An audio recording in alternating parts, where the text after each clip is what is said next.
ನಮಸ್ಕಾರ ಎಲ್ಲ ರೈತ ಬಾಂಧವರಿಗೂ ಕೂಡ ಗುಡ್ ನ್ಯೂಸ್ ಅಂತಾನೆ ಹೇಳ್ಬೋದು. ಹೌದು, ಏನು ಗುಡ್ ನ್ಯೂಸ್ ಅಂತ ನೋಡೋಣ. ಅದಕ್ಕಿಂತ ಮುಂಚೆ ನಮ್ಮ ಒಂದು ಯೂಟ್ಯೂಬ್ ಚಾನಲ್ಗೆ ಸಬ್ಸ್ಕ್ರೈಬ್ ಮಾಡಿಲ್ಲ ಅಂದರೆ ಈ ಕೂಡಲೇ ಸಬ್ಸ್ಕ್ರೈಬ್ ಮಾಡ್ಕೊಳ್ಳಿ. ಆದಷ್ಟು ಬೇಗ 10,000 ಸಬ್ಸ್ಕ್ರೈಬರ್ಸು ಕಂಪ್ಲೀಟ್ ಆಗ್ತಾರೆ. ಸೊ ಬಂದ್ಬಿಟ್ಟು ನಿಮಗೆ ಪಿ ಎಂ ಕಿಸಾನ್ ಯೋಜನೆ ಗೊತ್ತೇ ಇರ್ಬೋದು. ಪ್ರತಿ ವರ್ಷದಲ್ಲಿ 3 ಕಂತಾಗಿ 6,000 ರೂಪಾಯಿಯನ್ನ ನಿಮಗೆ ಹಣ ಹಾಕ್ತಾ ಇದ್ರು. ಪಿ ಎಂ ಕಿಸಾನ್ ಯೋಜನೆಯಲ್ಲಿ ಬಂದ್ಬಿಟ್ಟು ಇವಾಗ ಪಿ ಎಂ ಕಿಸಾನ್ ಯೋಜನೆ ಬಂದ್ಬಿಟ್ಟು ಏರಿಕೆ ಮಾಡಿದ್ದಾರೆ. 6,000 ರೂಪಾಯಿ ಅಂತ ಇವಾಗ ಬಂದ್ಬಿಟ್ಟು 10,000 ರೂಪಾಯಿಗೆ ಜಂಪ್ ಆಗಿದೆ. ಹೌದು, ಇದ್ರ ಬಗ್ಗೆ ಚರ್ಚೆ ನಡೀತಾ ಇದೆ. ಆದಷ್ಟು ಬೇಗ ಅದು ಜಾರಿಗೆ ರೂಪದಲ್ಲಿ ಬರುತ್ತೆ, ಅನೌನ್ಸ್ ಮಾಡ್ತಾರೆ ಆದಷ್ಟು ಬೇಗ. 10,000 ರೂಪಾಯಿಗೆ ಏರಿಕೆ ಆಗಿದೆ. ಇದಕ್ಕೆ ನೀವು ಏನ್ ಮಾಡ್ಬೇಕಪ್ಪ ಅಂತಂದ್ರೆ, ಜಸ್ಟ್ ನೀವು ಯಾರ್ದಾರ್ದು KYC ಕಂಪ್ಲೀಟ್ ಆಗಿಲ್ಲ, ಎಲ್ಲರೂ ಕೂಡ KYC ಅನ್ನ ಕಂಪ್ಲೀಟ್ ಮಾಡ್ಕೊಳ್ಳಿ.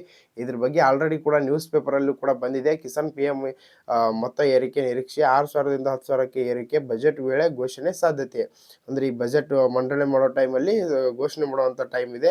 ನವದೆಹಲಿಯಲ್ಲಿ ಮುಂದಿನ ತಿಂಗಳು 1ರಂದು ಮಂಡನೆ ಆಗಲಿರುವ ಕೇಂದ್ರ ಬಜೆಟ್ನಲ್ಲಿ ರೈತರಿಗಾಗಿ ಭರ್ಜರಿ ಕೊಡುಗೆ ಸಿಗುವ ಲಕ್ಷಣಗಳು ದಟ್ಟವಾಗಿದೆ. ಪ್ರಧಾನಮಂತ್ರಿ ಕಿಸಾನ್ ಯೋಜನೆ ನಮ್ಮ ನಿಧಿ ಯೋಜನೆಯಡಿ ನೀಡಲಾಗುವ ವಾರ್ಷಿಕ ಹಣಕಾಸು ನೆರವನ್ನು ಪ್ರಸ್ತುತ 6,000 ರೂಪಾಯಿಯಿಂದ 10,000 ರೂಪಾಯಿಗೆ ಏರಿಸುವಂತ ಸಾಧ್ಯತೆಗಳೇ ಇದೆ ಅಂತೇಳಿ ಇವಾಗ ಆಲ್ರೆಡಿ ಅನೌನ್ಸ್ ಆಗಿದೆ. ಆದಷ್ಟು ಬೇಗ ಇದೊಂದು ಜಾರಿಗೆ ಬರಲಿದೆ.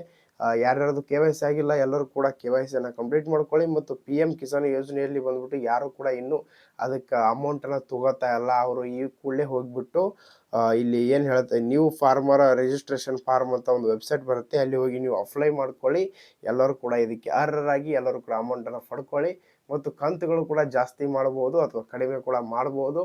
ಅದ್ರ ಬಗ್ಗೆ ಜಾರಿಗೆ ಬಂದ ಮೇಲೆ ನಿಮ್ಗೆ ಅಪ್ಡೇಟ್ ಮಾಡ್ತೀನಿ. ಬಟ್ ಆದರೆ 6,000ದಿಂದ 10,000 ಆಗೋದಂತೂ ಕನ್ಫರ್ಮು. ಯಾಕಪ್ಪ ಅಂದರೆ ಈ ವರ್ಷ ಬಂದ್ಬಿಟ್ಟು ಆಲ್ಮೋಸ್ಟ್ ಆಲ್ ರೈತರು ಎಲ್ಲರೂ ಕೂಡ ಲಾಸಲ್ಲಿದ್ದಾರೆ. ಅದಕ್ಕೆ ಇದನ್ನು ಜಾಸ್ತಿ ಮಾಡ್ತಾರೆ. ಸೊ ಅಪ್ಡೇಟ್ ಏನಂತೇಳಿ ನಿಮ್ಗೆ ಗೊತ್ತಾಗಬೇಕಂದ್ರೆ ಚಾನಲ್ನ ಸಬ್ಸ್ಕ್ರೈಬ್ ಮಾಡಿ ಇಟ್ಕೊಳ್ಳಿ. ಇದೇ ಥರ ವೀಡಿಯೋಸ್ಗಳು ಬರ್ತಾ ಇರುತ್ತೆ. Thank you so much.